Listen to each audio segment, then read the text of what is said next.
Kenya's president says his government will intensify his country's war on terrorism after a new spate of attacks by Al-Shabaab militants. Earlier Tuesday, the bodies of at least 36 workers killed by Al-Shabaab were found in a quarry in the northern part of the country near the border with Somalia. Well, Nema Al-Bagir is following the story from London. She joins me now.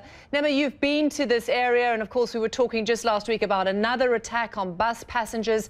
And once again, Al-Shabaab separating Muslim and non-Muslims and then killing the non-Muslims.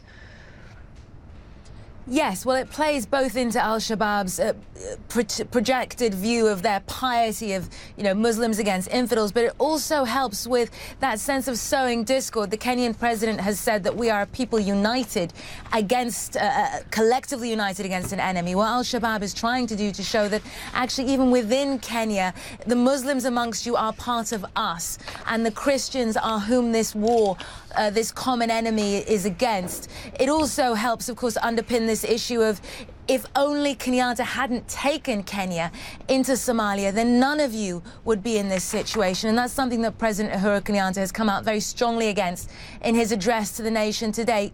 We are defiant, we are united, and we have set our face, he said, against this evil that threatens the entire nation.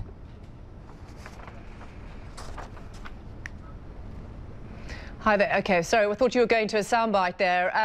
What I think is important is that this seems to be perhaps one of the first times we're seeing some sort of political fallout. There have been a number of attacks going back to Westgate Mall, and there hasn't been this kind of clear out of the top security apparatus. I mean, what do you make of it, and how much of a difference will it make to this war on terrorism for Kenya?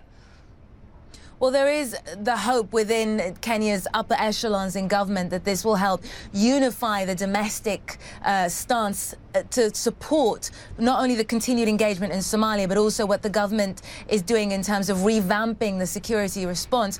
But as recently as the 22nd of November, when those horrifying bus attacks happened in Mandera, only 30 kilometers from this quarry where this recent attack happened, President Kenyatta didn't cut short a formal visit to the UAE, and that drew a huge amounts of criticism internally. So it has felt like this is finally a tipping point. There has been no censure, there has been no official sanctioning of those at the top who should have been in charge of the policing efforts inside Kenya. And now this seems to be happening very quickly. Two very senior officials, very close to Kenyatta, the Interior Minister and the Inspector General of Police, both leaving office one after the other, Robin.